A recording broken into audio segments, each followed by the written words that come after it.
Welcome to Renee Speaks Golden Nuggets. It's so good to have Jen Sapel with us today. Y'all, Jen Sapel is truly amazing.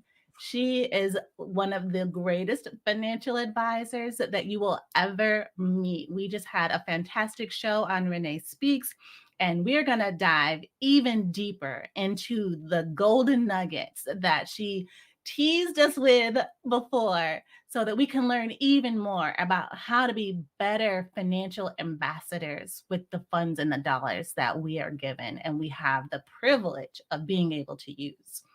Jen, tell us a little bit about yourself and your journey in starting Utor Wealth and how we can benefit by joining forces with you.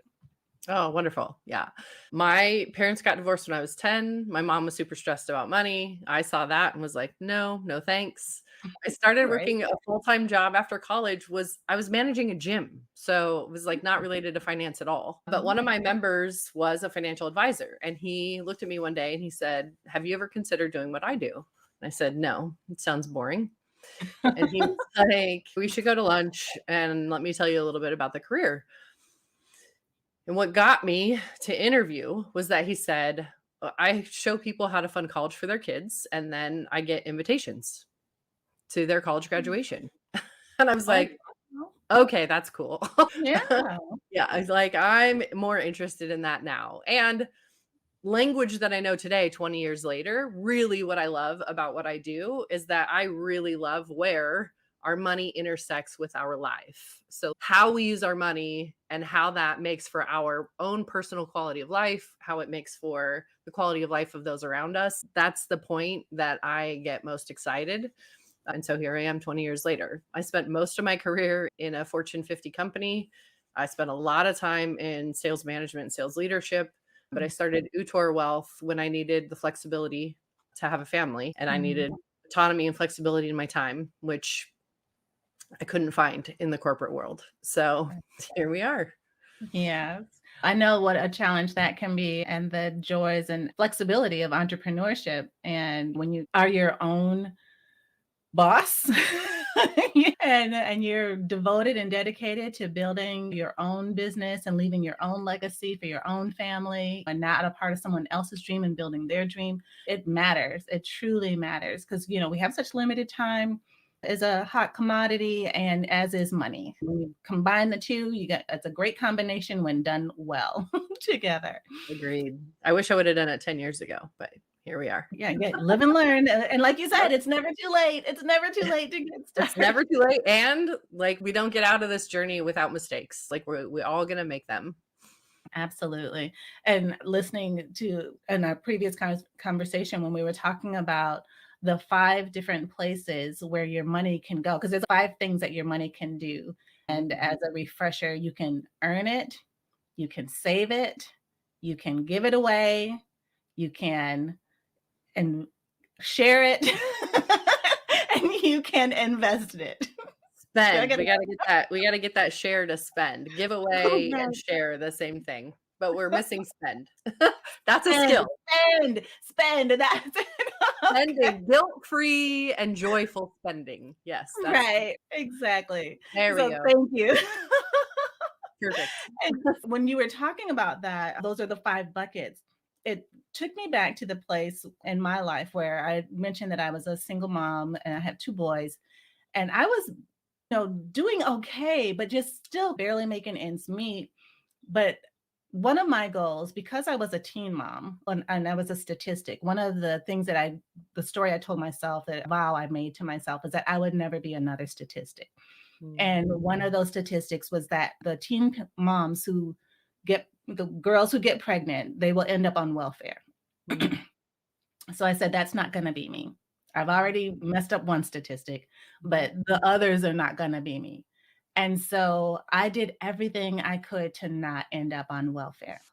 And so I worked a full-time day job. I worked a part-time night job. I had this little 1-year-old baby, and it was really hard, but I worked hard and I saved, and I ended up getting my own apartment. And that was when I had to figure out very quickly how to pay bills and how to not become a burden on the system and actually make my own way. And so one of the things I did was I would pay my rent twice a month. So I got paid every other week. So every other week I was putting away like half of the rent so that the time the second half came around, the first would be coming and then I would have the money already. That was Mhm. as far as I could go in terms of how to manage all the bills and the paying and all of that. And I got to the point where I didn't go on welfare. I did actually. Let me back up. So my story has lots of twists and turns. So I went on for a very short time, but then when I came back off, then I had very few funds that I could have to get through the rest of the week. And I had these little envelopes. One of my friends said, "You need to have money from one paycheck to the next. Mhm. You just have to." Even if it's $20, you need to Mhm. stretch the $20 from one Mhm. paycheck to the next. That means you get $10 a week to do with whatever you want. So I had these little the money envelopes that they give you at the bank.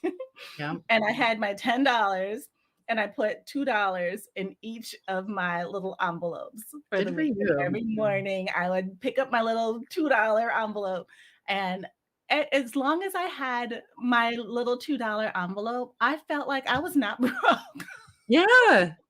Yes. And it gave me such a feeling of security. And I know that probably sounds so ridiculous to some people right now, but Yeah. it truly made all the difference in the world, not having to live paycheck to paycheck with nothing. Do you know what Yeah. I mean? Yeah. Yeah. I hope that experience and that story resonates with some people that no matter where you start, just start somewhere, even if it's $2 a day that you get to have for yourself so that you don't have to live paycheck to paycheck and can have that bit of security in those small amount of finances and be faithful with those small finances and then the rest will come and you'll get better and better at saving and being focused and intentional about where your dollars are going. Yeah. Yeah. Thank you for sharing that story. You're welcome. And and I really am not a fan that needing help has been equated with being a burden. So it's okay Mm. that you needed help. Oh, thank you for that. That really means a lot. Even today, even though I'm not there anymore and lived and learned and gotten past all that and lived through and went through the tough times as a single mom on welfare, it was hard. It was super, super hard. But We ask too much of moms in our society. We ask way too much of them. And that's a whole different conversation, yeah, but that's a whole other conversation. there's a But lot yes. of invisible, unpaid labor in our culture, and so much of that falls onto mothers, and that's not just physical, it's emotional, it's all of the types of labor, so, Yes, uh absolutely. Couldn't agree more. Could not agree more. But Mhm, as single moms, and we are so responsible for the financial stability and structure of our families that we're raising, it would have been nice, and it was nice to have somebody in my life at that point to be able to show mhm, me, this is what mhm. you need to do. This is what you need to do. So, in your experience of being a financial planner and helping people with their finances, how do you believe financial empowerment can benefit not just individuals, but also the broader community and society as a whole? Yeah. So it's documented in research. I'm gonna get the numbers wrong. I should have had this study handy for this conversation. We know it's been studied that when you resource women, Mhm. however, with time, with money, whatever the case is, communities are healthier. It means like the health of the community is healthier. The children are Absolutely. healthier. There's less crime, there's more food, there's better health outcomes. When you resource women, that money stays in the community. It helps children and everyone benefits. Absolutely. Could not agree more. And I also read a similar statistic. I used to work for an organization called CARE, and the one of the pillars was empowering women, and they would give these microloans to women in Africa. And Mhm. before they started those programs, their children were dying and the communities were just suffering. Soon as they started those programs, everything changed. Yeah. Everything changed in Yeah. that community and neighboring communities because they Mhm. would share. It was just truly such an amazing program that they had, and you could see it. It was so evident, and even though I didn't have the report, you can see with your own eyes. Yeah. So, Yeah. And even here in the US, women haven't had access to resources and still don't at the mm, same degree that men do. Just we just still don't. right, My right. grandmother worked for the phone company in the 50s, but she wasn't allowed to take out a loan for a car or a house or for anything because banks were allowed to discriminate against you for any reason in the Wow. 1950s. And it was common practice. It was common practice for a bank to require a man's signature in order to access capital. It wasn't Wow. until 1974 that became illegal. That practice became illegal. And even then, For 1974. yeah, yeah. And that my mom graduated high school in 1971. So it's still, she couldn't, I bought my first house at 21. My mom Wow. couldn't have done that. Wow. Wow. And it's so incredible how times have changed and how it seems so far, but it's really not so far. Not And that far. Yeah. mhm. And we haven't come that far. Women own less than 1% of all banks today. Wow. Even though access has become legally available, practically speaking, right? Less than 3% of all venture funds go to women founders, and less than 1% of banks are owned by women. So while it's Wow. not, while it's illegal to discriminate, there's still some mechanisms in place that are not breaking down those barriers. Wow. We've got some work to do. We do, we do. But I'd love to, you had touched on, I'd love to offer some like practical, your listeners, golden nuggets, actionable things they could do.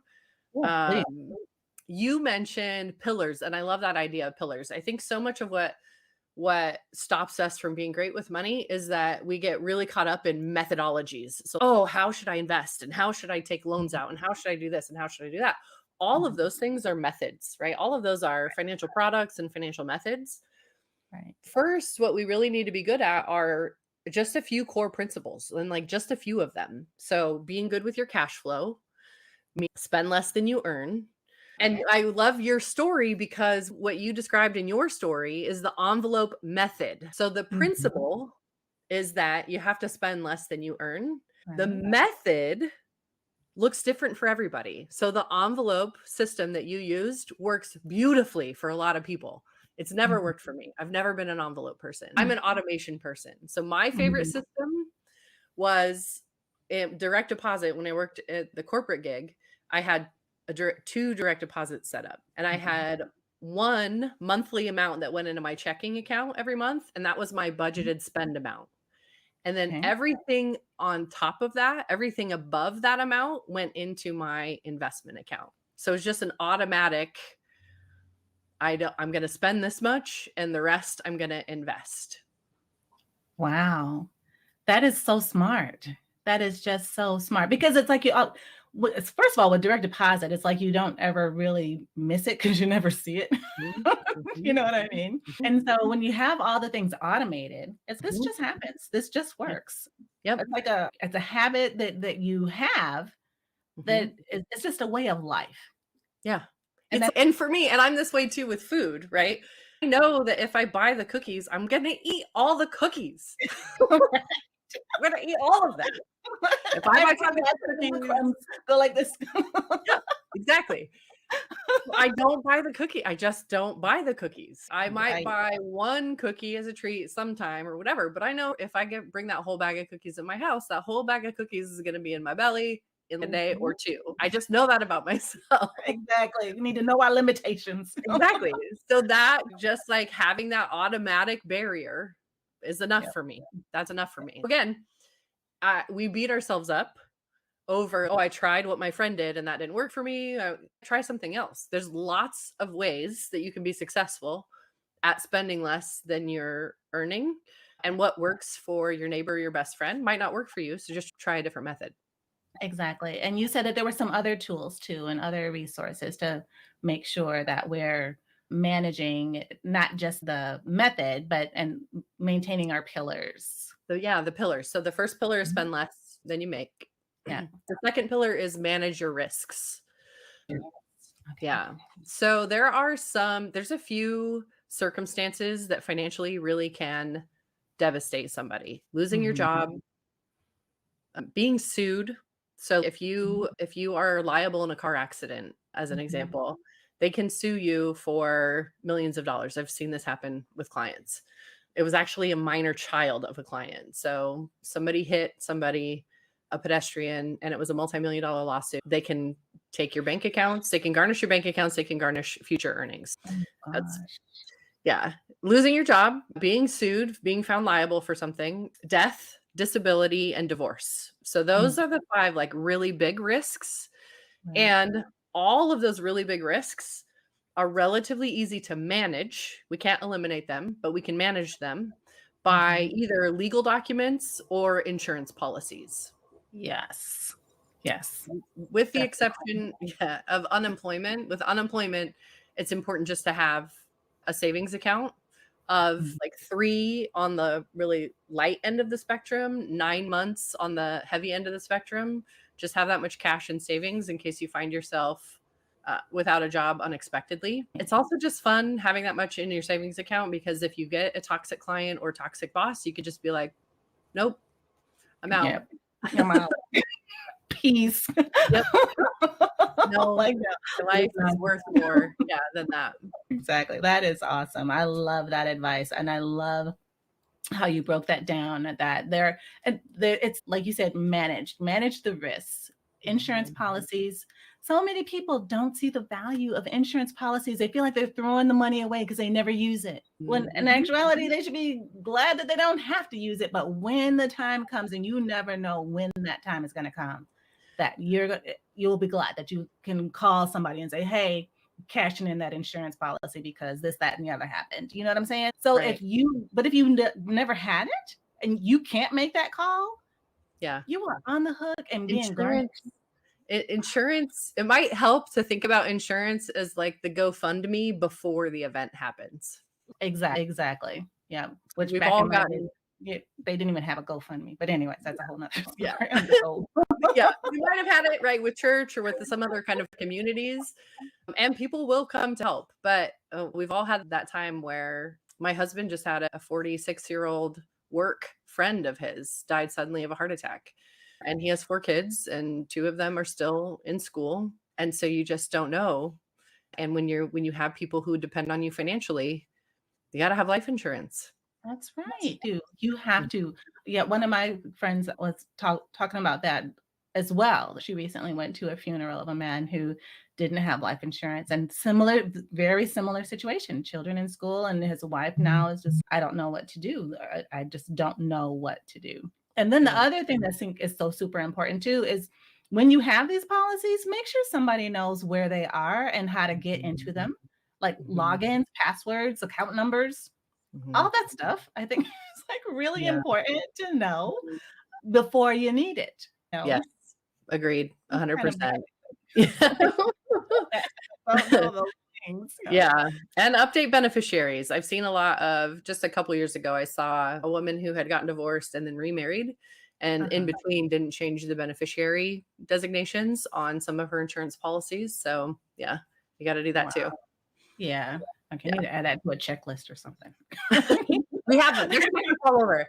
Yeah, I don't have a checklist, but I can send you one because there if you just Google financial checklist for death, you'll Mhm. get pages and pages of checklists and things so that you can document, like you said, and plan ahead.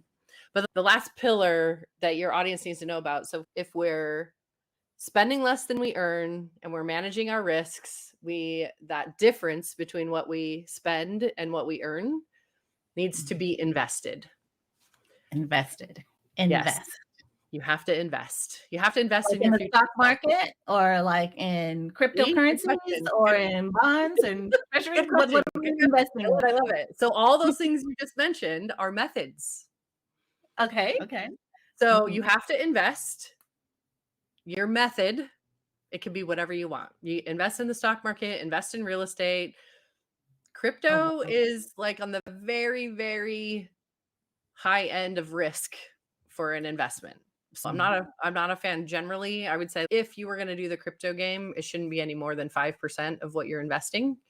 It's that risky and generally isn't appropriate for most people. But traditional investments, cash, insurance policies, even there's some insurance policies that offer future payouts and cash values and things like that. CDs in Mhm. the bank, stock market, mutual funds, ETFs, all of those things. Those are all methodologies for investing. And I've got clients who started out only investing in the stock market and Mhm. switched to only invest in real estate at some point. And then I've got clients who invested in real estate and had some terrible experiences and tenants and said, I'm out. I don't want to play the real estate game anymore. I'm going to stocks only. So Mhm. just pick one and go with it. You'll get better at it the more you do it. Right. And if at some point you decide you want to try a different investment trajectory, then try a different investment trajectory. Right. Because there's plenty of them out there. As long as you're doing something, do Yes. something. Yeah. Your money has to work for you. I heard someone say that you can't get rich working a job. Like you have to have these other income streams. And I think someone said you need like up to 6 different income streams in order to, and I don't know if that's written in stone or if that was just their experience or Mhm. whatever, but they had all these different income streams in order to build wealth and to just Mhm. be comfortable and being able to do the things that they want to do when they want to do it while they're still young and not have to Mhm. wait till they're 65 and trying to live their best life in retirement. Yeah.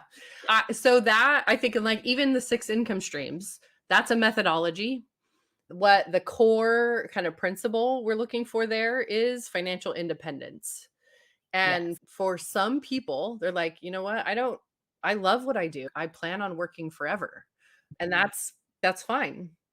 I would say we come at a risk. We have a lot of ageism in our culture, so we come at a risk where there's at some point in our lives we're either unable to physically, or, right, or medically, or we age out of the system that we live in economically, and people just don't hire us, whether clients or employers. So prepare yourself that at some point you don't have to work beyond age like 60, 65. I still have Right. clients that are working well into their 70s and 80s and happy and love it. Yeah, Yeah, and and they a lot of don't have people to.